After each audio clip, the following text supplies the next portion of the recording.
A source has told him that J.J. Watt and Bill O'Brien had a heated exchange on the practice field the week of the Steelers game in which J.J. called Bob, which is what they call Bill O'Brien, out for his coaching ability. It began a player revolt that ended up getting Bob fired. J.J. Watt going, you know what, Bob?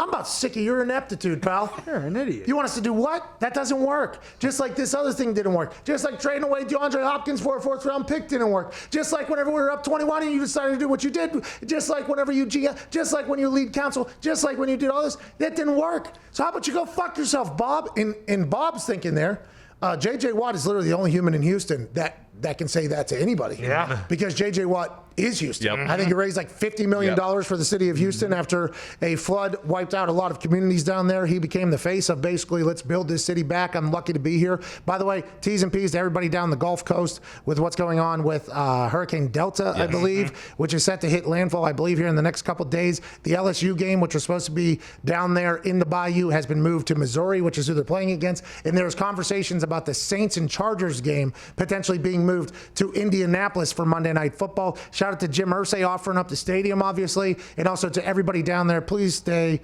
safe. But Houston is J.J. Watt City. I got a chance to play down there a couple times. Every other page of the program, J.J. Watt is the face of another company. Car dealership, J.J. Watt. Children's Hospital, J.J. Watt. Burrito shop, J.J. Watt. Electric company, J.J. Watt. Oh, that's good. And then you name it. Anytime J.J. Watt was shown on the screen, place went crazy. It turned down for Watt whenever that was played, whenever we played Houston, went nuts. J.J. Watt is the guy in Houston. And the fact that J.J. Watt, who everybody talks about, he does everything right, it feels like, right? The J.J. Watt brand is one that is like, okay, this guy does everything. He goes to bed at like 9 o'clock at night, wakes up at like 5 a.m. He lives in a log cabin in the offseason. That's very nice. But he lives in a log cabin and works out all offseason. So if it got to the point where J.J. Watt, and by the way, we're not 100% sure if John Granado from the bench 97.5 Houston ESPN is telling the truth here or not. But if it finally got to the point where J.J. Watt was just like, fuck it. I hate this guy. I would assume that everybody else in the locker room would be like, it's about time, JJ. We've been waiting for you, buddy. Because all those stories that have started coming out about DeAndre Hopkins and Bill O'Brien have started getting leaked out. Michael Irvin did it on Get Up. A couple other stories started leaking out. And DeAndre had to come out and be like, no, like I didn't say that or whatever. But he didn't outright deny that the story's truth. It was like, oh, there's a little bit deeper things here. Now we're hearing J.J. Watt, a guy who I think only loves football, baby. Loves the football, loves working out, and loves Ultimate Tag. And his Reeboks.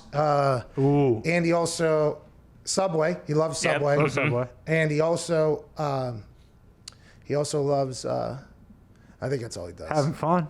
No.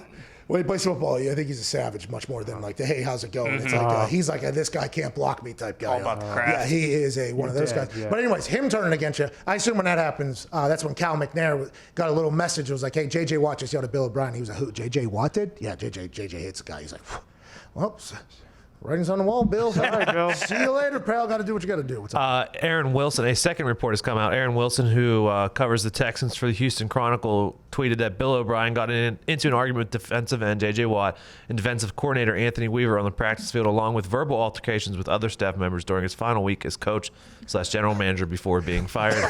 Bill. This is awesome. Just think of him. Next period. Nah, we're not done yet, Bill. Next period. Nah, Bill. We're not doing anything. Next period. Hey, fuck you, Bill. Oh, fuck me. Everybody on the line. On the line, huh? You think we're going to run? No, we're not running, Bill. And then like JJ even points at the coach. Tell him what you said to us earlier. And the coach is like, Bill, we were talking earlier. And he's like, oh, is that right? He goes, we think you are terrible at your job. And all of a sudden, Bill's just fighting Bill's just sitting in a corner fighting everybody. And then he just walks off the practice field and they're like, all right.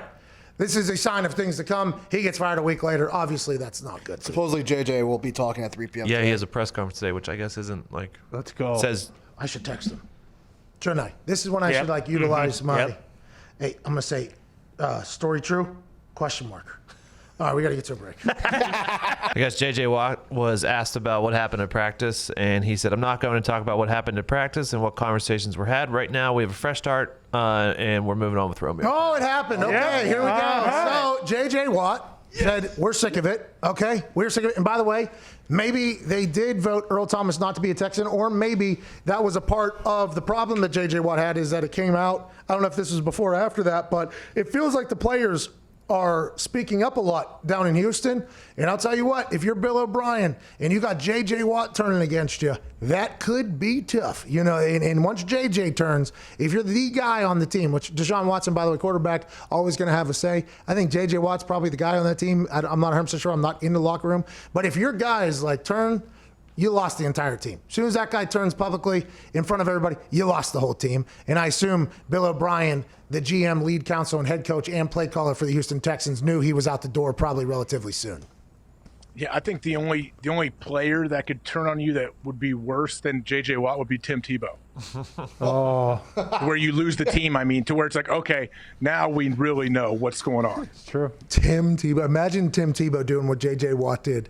Because you can't think of J.J. Watt doing that, right? I don't really see, because J.J. is a savage on the field, though. Like, he when he's mic'd up, he is, he talks pretty penny of shit. I would assume that maybe there is a little, but if Tim Tebow was to turn on Bill O'Brien on the field, that'd be tough. Imagine him turning on Urban Meyer when they were down there in Florida after he gave that speech at the press conference. I promise that whole speech thing that they made a statue out of or whatever. Imagine if that week he went to Urban Meyer and he was like, everything I said up there about this team trying hard, we would do it a lot better if you weren't fucking here, Urban. Everybody would be like, yeah, the hell with you, man. That would have been insane.